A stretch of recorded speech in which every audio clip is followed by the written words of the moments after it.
Siap. Aduh, pertanyaannya luar biasa. Halo, nama saya Diki Nugroho.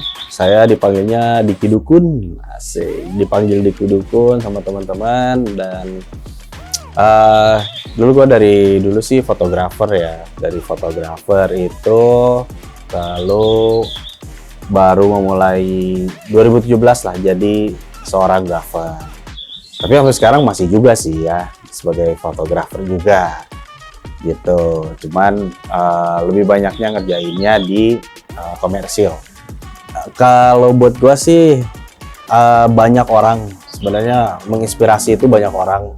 Jadi seorang gaffer itu sebenarnya tidak bukan di personal ya, bukan di influence secara personal, tapi melihat karena dari dulu kan seorang fotografer itu harus punya skill untuk setup lighting yang benar. Nah, dari situlah akhirnya lama-kelamaan terpacu untuk belajar dan mengembangkan skillnya ini.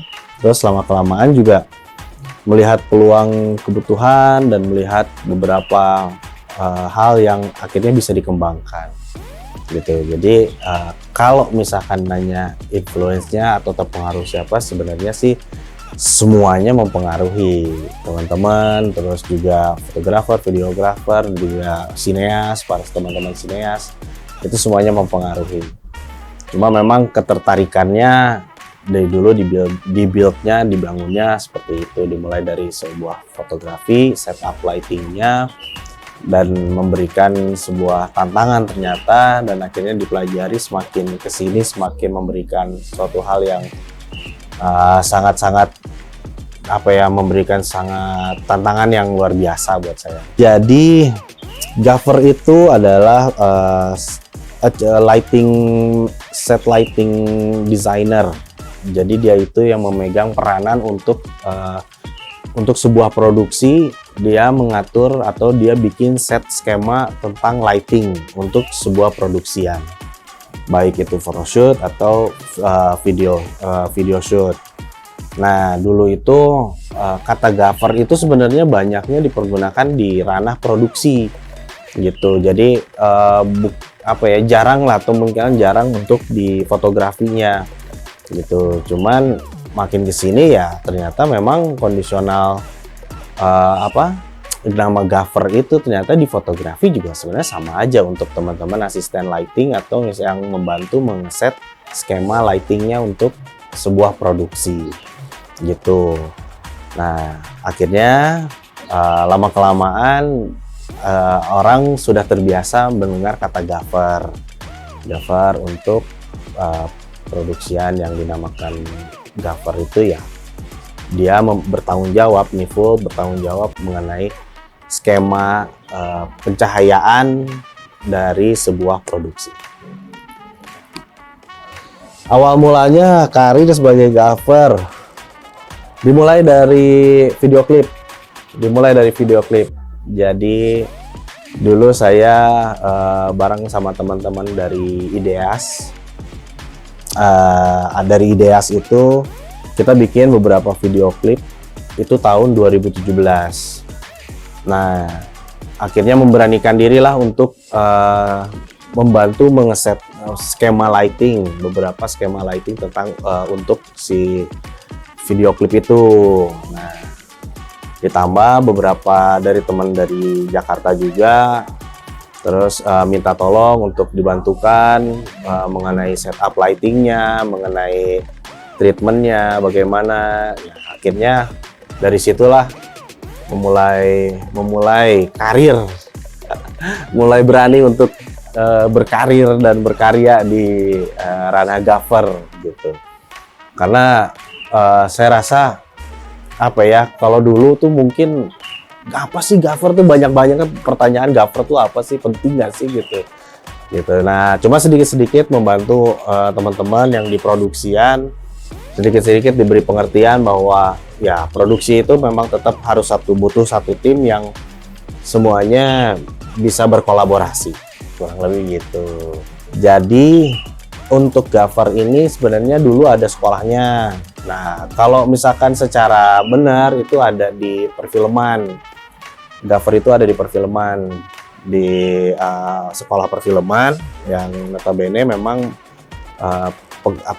mempelajari tentang teknik-teknik cahaya gitu. Nah, dulu tuh memang saya sempat belajar sama teman ya, ikut kuliah juga sama teman saya yang di Jakarta.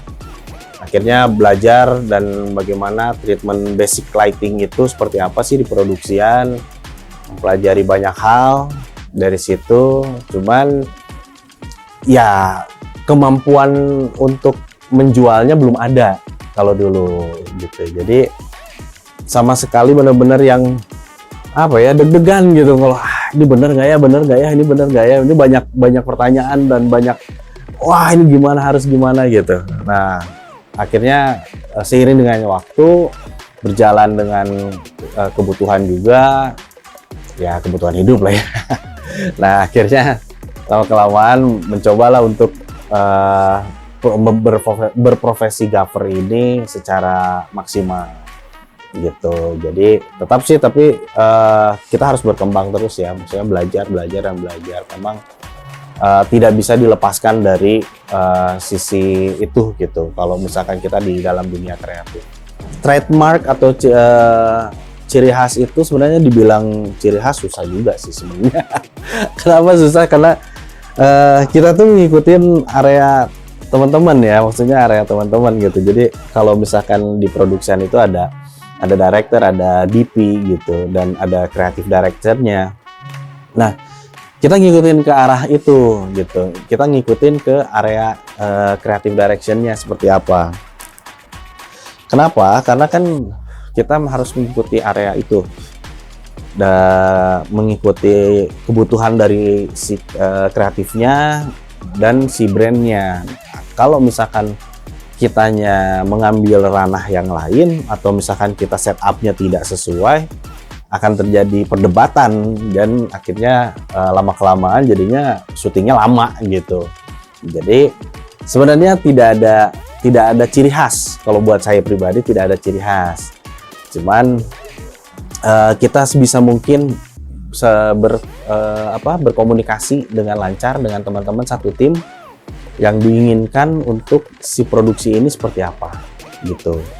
Dan treatmentnya dibilang bisa lebih simple atau bisa lebih ribet gitu. Kadang treatment syutingannya cuma sedikit atau photoshootnya sedikit, treatmentnya lebih ribet, treatmentnya lebih susah, itu ada. Atau bahkan yang ternyata syutingannya banyak tapi treatmentnya simple, bisa juga gitu. Jadi kalau buat ditanya ciri khasnya, aduh, saya sih nggak punya ciri khas ya. Tapi saya lebih suka low key sih, banyaknya main-main mood karakter ya, main mood karakter.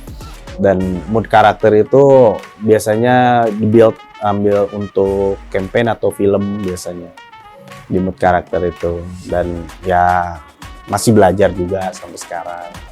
Tidak berhenti gitu. Tapi kurang lebih gitu sih, Kak. Wah, kalau peran gaffer itu luar biasa sih, penting sih. Ya, intinya dari produksian itu sebenarnya ada director, ada DP, sama gaffer. Kalau menurut pasangan saya, maksudnya pandangan saya. Jadi si produksi itu biasanya director yang mengarahkan, dia bentukan videonya mau seperti apa, gesturnya, moodnya seperti apa. Nanti DP yang ngatur bentukan visualnya, dia menentukan framingannya, komposisinya. Nah, dari situ nanti akan gaffernya yang menentukan mood light-nya seperti apa dan kebutuhan si ceritanya seperti apa gitu. Jadi hal-hal itulah yang akhirnya memberikan maksudnya sebuah hal yang diwajibkan dalam produksian itu. Kalau kata saya ya, pandangan saya itu penting gitu, penting banget untuk gaffer itu di setiap produksian, baik foto atau video ya. Cuman terkadang memang tidak semua produksian itu ada budgetnya untuk teman-teman yang untuk sewa seorang gaffer atau hire seorang gaffer gitu, atau misalkan hire seorang director secara benar gitu. Nah itu balik lagi ke budgeting sih sebenarnya, kurang lebih kayak gitu. Tapi penting banget.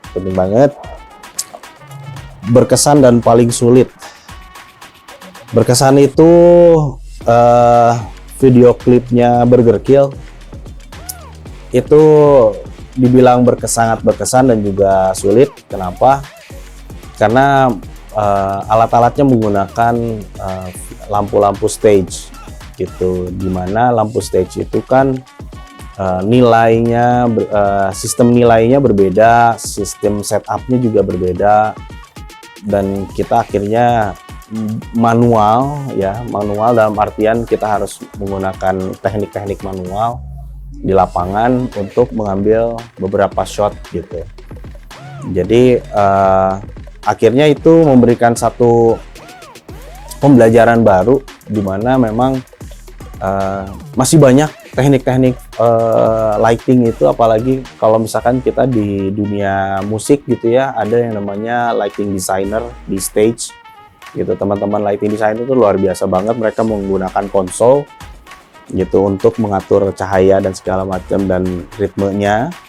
Nah itulah yang digunakan waktu itu, alat-alat itulah yang digunakan untuk dibikin video klip.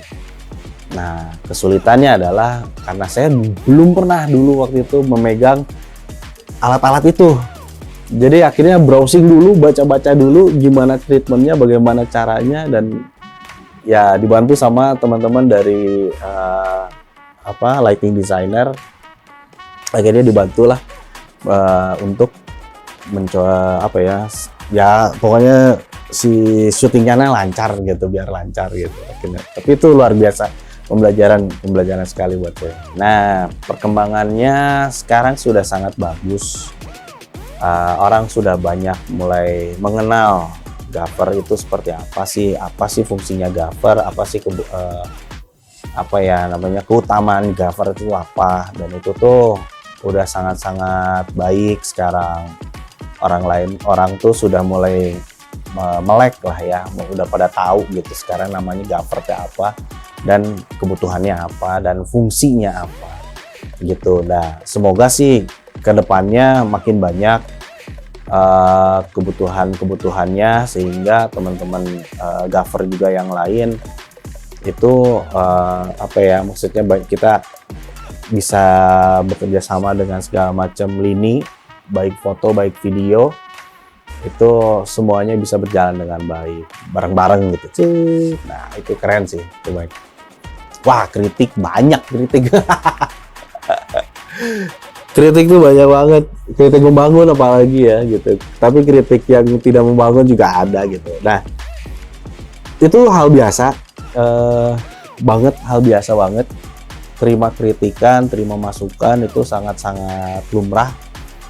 Jangan patah semangat gitu, maksudnya akhirnya kita jadi pembelajaran buat kitanya, biar oh ternyata ini tidak cocok dengan ini, tidak cocok dengan ini gitu. Dan banyak hal yang akhirnya tipikalnya tuh biasanya kita bersinggungan dengan teman-teman director atau teman-teman DP gitu, akhirnya mengenai idenya di saat kita pengen bikin ini, ternyata oh jangan, ini tidak cocok, atau enggak bikin sesuatu ternyata ini harus dirombak dan lain-lain. Nah itu jadi hal biasa sih, maksudnya kita harus membiasakan hal itu menjadi kritikan. Wah kamu harus lebih ini, kamu harus lebih ini, itu udah jadi satu paket lah gitu ya. Dan kita juga harus memanage itu sebagai suatu hal yang lumrah juga untuk seorang pelaku jasanya. Kita kan jual jasa ya gitu, kita jual jasa nih. Nah itu tuh udah menjadi satu lumrah gitu. Kadang-kadang menanyakan ke teman-teman, apa nih kurangnya gua, apa nih apa yang bisa gua perbaiki, dan apa yang gua bisa naikin nilainya seperti apa. Karena ya karena kita base-nya on satu tim gitu, mau siapapun orangnya, mau yang kita kerjasama dengan siapapun, ya kita saat kita sudah produksian ya itu kita jadi satu tim gitu. Nah, makanya sebisa mungkin nih menjaga itu tuh sangat penting sekali, dan di saat ada masukan atau kritik itu bukannya dimentahkan, tapi kita terima dengan baik. Bentukannya seperti ini ya, akhirnya kita bisa terima dengan kondisional apapun itu, ya harus bisa gitu. Dan setidaknya mindsetnya adalah ini untuk kedepannya buat kita juga gitu. Cita-cita bikin set skema ya, sebenarnya dulu banyak pertanyaan kenapa sih nggak mau ke ranah film gitu. Bukannya nggak mau juga ke ranah film, cuma memang karena kondisinya masih belum memungkinkan gitu. Kondisinya belum memungkinkan karena waktu produksian yang sangat lama itu juga membebankan buat saya. Jadi masih belum maksudnya belum match lah gitu ya secara jadwal dan lain-lainnya. Dan pengen ngegarap layar lebar, pengen garap, pengen bisa. Dan ya kalau misalkan memang ada kesempatan, gue sih pasti ngambil. Kalau sekarang sih pasti ngambil. Kalau dulu kayaknya ilmu gue tuh ngerasa belum siap gitu, selalu belum siap gitu. Tapi ya kalau kata teman-teman sih, wah mau sampai kapan nggak siapnya gitu, ya kalau nggak dicobain gitu. Ya kurang lebih gitu sih. Tapi pengen ada kesempatan untuk bikin satu film atau enggak ikut kerjasama di salah satu produksi film. Kita tuh harus bisa tetap mengembangkan ide-ide bagus, ide-ide baru berdasarkan dari yang berdasarkan dari setup yang common, yang biasa gitu, usual, yang biasa kita pakai. Treatment itu tuh sebenarnya banyak gitu untuk dapat shot itu tuh, lighting ambience-nya seperti apa atau skema lighting-nya seperti apa, itu tuh sebenarnya sangat-sangat bisa kita upgrade gitu. Nah, jangan pernah berhenti untuk belajar.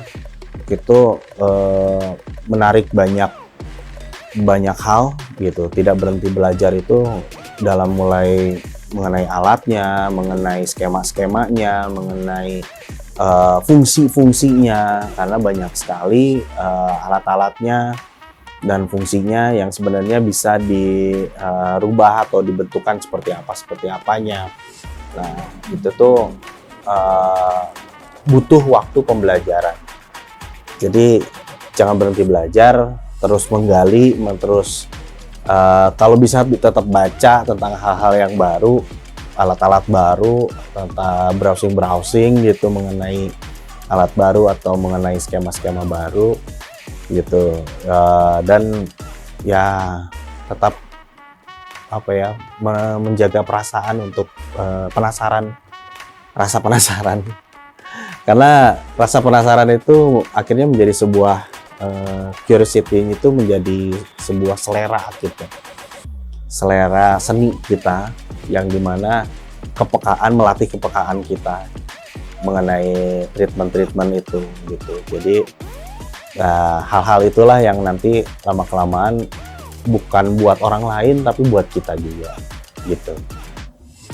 Jadi gue mengacunya kepada film-film ya, banyaknya film dan Oppenheimer atau Tenet gitu, itu luar biasa sih. Ada mereka tuh Francis Andrew ya, Andrew Butler itu lighting technician-nya,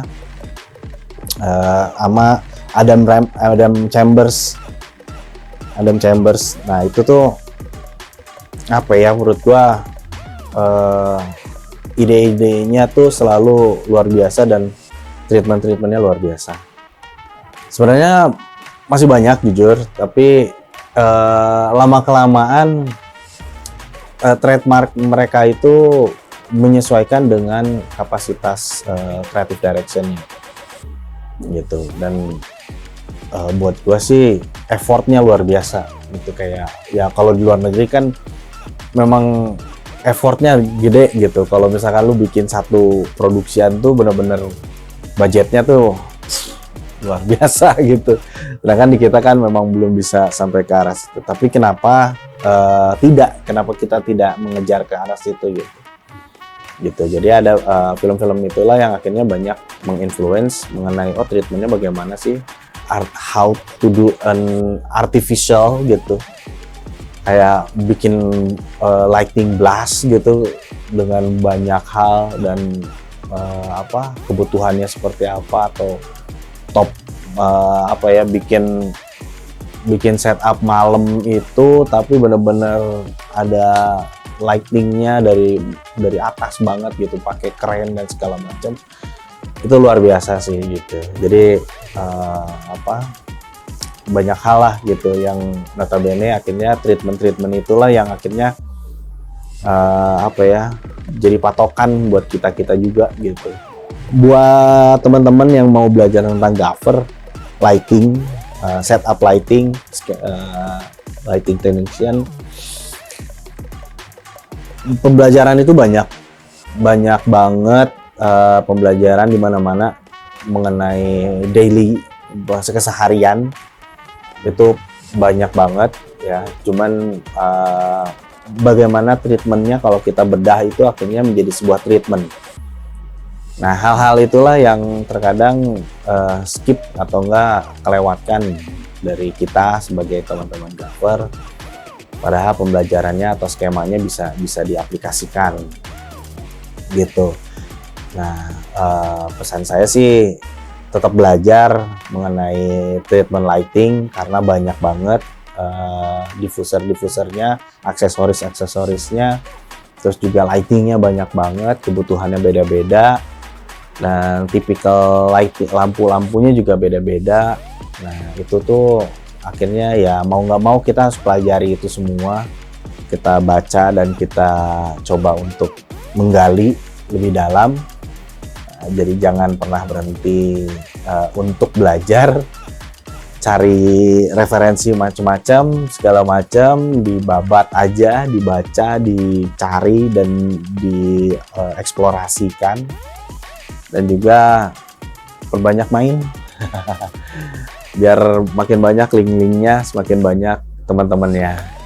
Jadi itu beberapa pengetahuan tentang gaffer dan juga tentang saya pribadi, Diki Dukun. Kalau mau nanya-nanya, kontak aja, ngobrol aja, ngopi aja barengan, atau enggak mau ngobrol ambil jalan-jalan di Rabu Motret juga boleh, ketemu aja. Nah, satu hal, jangan berhenti belajar, jangan berhenti eksplorasi, dan juga tetap berusaha untuk mempelajari banyak hal, karena kita tidak tahu kedepannya yang bisa memberikan feedback bagus itu yang mana. Jadi jangan menganggap semua itu sia-sia, karena semuanya bisa menjadi sesuatu. Itu aja.